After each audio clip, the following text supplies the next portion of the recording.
Wah, mantap ini. Johnny Jiplet resmi dipindah ke Nusa Kambangan kah? Ada apa ini? Takut diintervensi Om Brewok atau intimidasi dari partai lain? Menurut gue pindahin aja semua. Dan kalau Om Brewok mau ikut ya bawa aja sekalian. Mungkin Anies juga mau.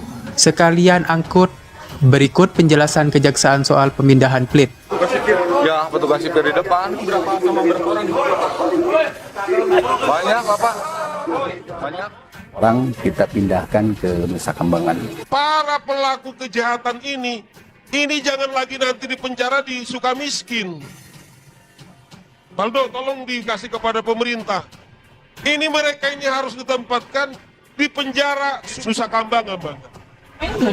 Nah, selama ini sudah ada Undang-Undang nomor 31 tahun 99 tentang tindak pidana pemberantasan tindak pidana korupsi yang kemudian diperbarui menjadi Undang-Undang nomor 30 tahun 2002 tentang KPK itu.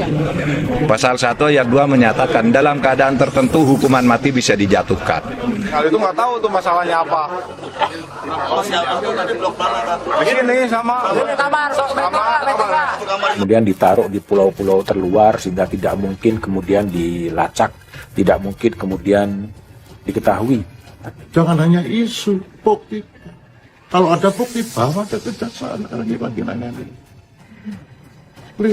Kalau ada orang partai berani menerima uang korupsi, bahaya sekali, sangat berbahaya. Kenapa Pak Pacul?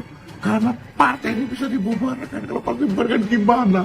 Percaya diri ini bakal tidak terungkap, bakal tidak diselidiki. Itulah yang sekarang menjadi pertanyaan publik. Mengapa begitu beraninya dengan korupsi yang sederhana sebetulnya itu dikerjakan? Ini beda dengan yang ada di Asabri, beda dengan yang ada di Jiwasraya yang korupsinya sangat sophisticated menggunakan instrumen-instrumen keuangan. Itu adalah pertanyaan-pertanyaan publik. Kenapa bisa begitu percaya diri dan mengejutkan hal yang seperti itu? Kehendak masyarakat. Kalau masyarakat memang berkehendak seperti itu ya dalam rancangan undang-undang pidana, tipikor itu dimasukkan. Tapi sekali lagi juga tergantung kepada yang ada di legislatif. Mati dilakukan, ya kita lakukan.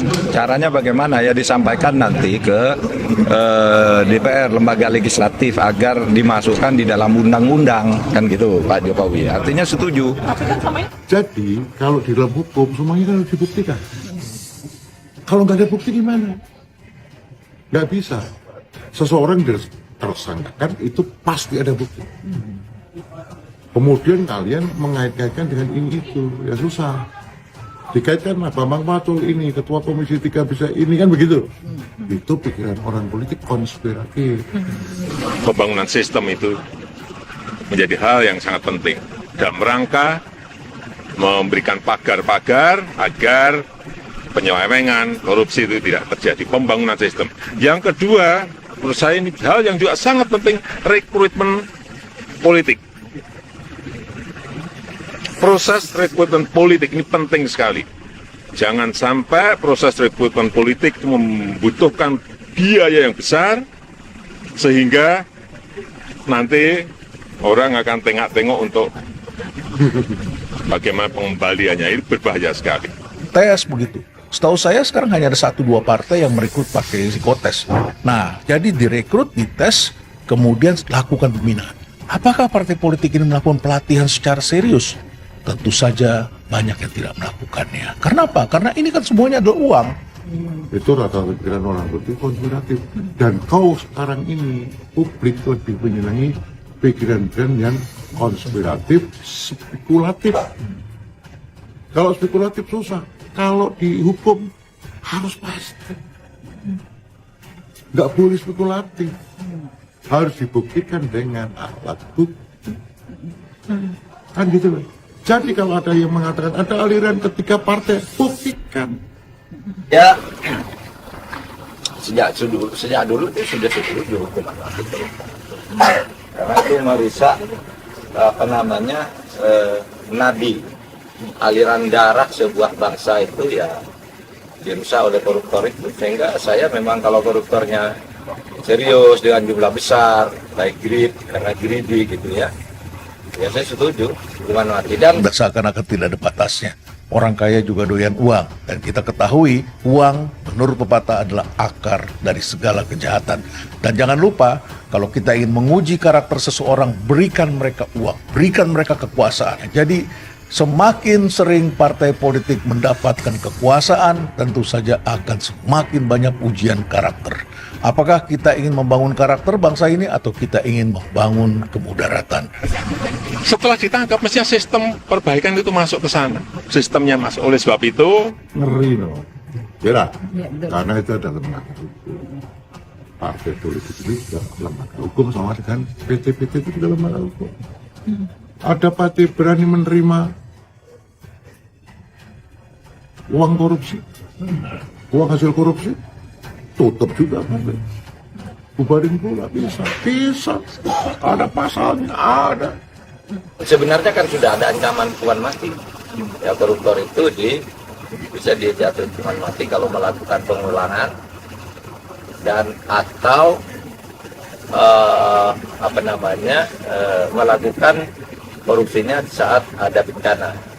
Nah, itu sudah ada. Cuma kriteria bencana itu yang sekarang belum dirumuskan.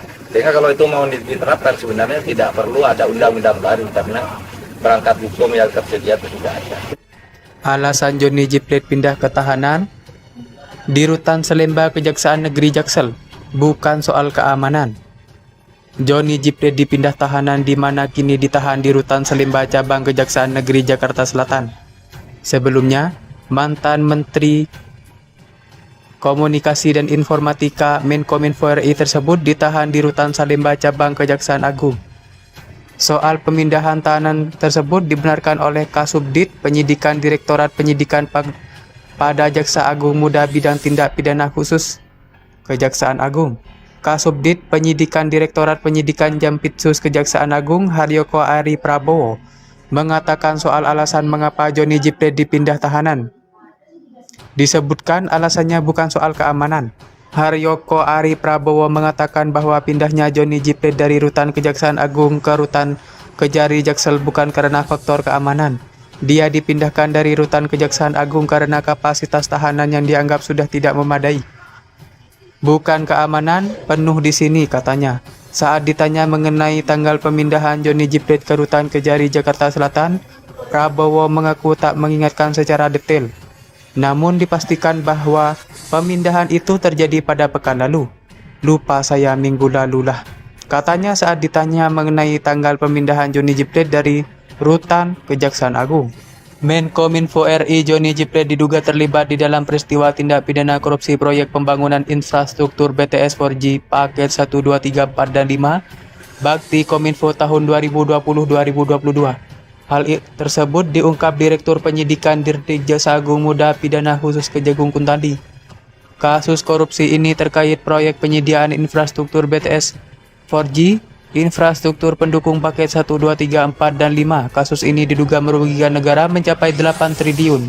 Melansir wartakotalive.com, penyidik Kejaksaan Agung RI menemukan amplop tebal dari mobil Menkominfo RI Johnny G. Plate. Amplop tebal tersebut ditemukan seselesai penyidik memeriksa mobil warna hitam milik sang menteri. Hingga akhirnya ditemukan amplop tebal di dalam sebuah tas. Selain amplop, penyidik Kejaksaan Agung RI juga mengambil tas hingga handphone. Diketahui Johnny G. Plate ditetapkan sebagai tersangka kasus korupsi penyediaan infrastruktur Base Transceiver Station BTS 4G pada Badan Aksesibilitas Telekomunikasi dan Informasi Bakti Kominfo periode 2020 hingga 2022. Diduga korupsi tersebut merugikan negara hingga 8 triliun lebih. KPK minta napi korupsi dipindahkan ke Nusa Kambangan. Komisi Pemberantasan Korupsi atau KPK merekomendasikan agar narapidana korupsi ditempatkan atau dipindahkan ke Lembaga Permasyarakatan Lapas Nusa Kambangan. Dikutip dari akun Instagram resmi KPK, rekomendasi tersebut diberikan lantaran lembaga anti rasuah menemukan permasalahan dalam tata kelola lapas. Satu di antaranya mengenai perlakuan istimewa terhadap narapidana korupsi. menempatkan atau memindahkan napi korupsi di Nusa Kambangan, kata KPK. Lembaga anti rasuah juga menemukan masalah kerugian negara akibat overstay dan lemahnya mekanisme check and balance pejabat dan staf unit pelaksana teknis UPT lapas dalam pemberian remisi kepada warga binaan. Ketiga, diistimewakannya napi tipikor di rutan atau lapas. Keempat, risiko penyalahgunaan kelemahan sistem data permasyarakatan. Kelima, risiko korupsi pada penyediaan bahan makanan, katanya. Selain itu, KPK juga memaparkan beberapa kasus korupsi yang terjadi di dalam lapas dan ditangani lembaga anti rasuah. Tangkap tangan Kepala Lapas Sukamiskin terkait suap pemberian fasilitas mewah 2018 dan suap pemberian fasilitas atau izin keluar lapas sekelas 1 Sukamiskin 2019, papar KPK. Dalam jangka menengah, KPK merekomendasikan agar PP 99 tahun 2012 terkait pemberian remisi pada kasus narkoba divisi, kemudian membuat mekanisme diversi untuk kasus tindak pidana ringan dan pengguna narkotika dengan mengoptimalkan peran badan permasyarakatan, katanya. Selama ini, narapidana korupsi ditempatkan di Lapas Sukamiskin, Bandung, sedangkan Lapas Nusa Kambangan diperuntukkan bagi narapidana kasus narkoba dan teroris. Tak ada kata yang pantas untuk mengekspresikan carut-marut kasus korupsi ini. Emang logis jika 8 triliun tak mungkin ditelan sendiri oleh Plit. Keterlibatan partainya, partai di Senayan, serta pejabat lainnya bisa saja terbukti. Mahfud MD perintahkan untuk telusuri seluruh aliran dana. Follow the money. Agar tak ada satupun pihak yang terlewati dalam menindak kasus ini. Tak ada satu orang pun yang boleh lolos, siapapun dia harus dilibas. Bagaimana menurut Anda? Salam akal sehat, pilihan rakyat.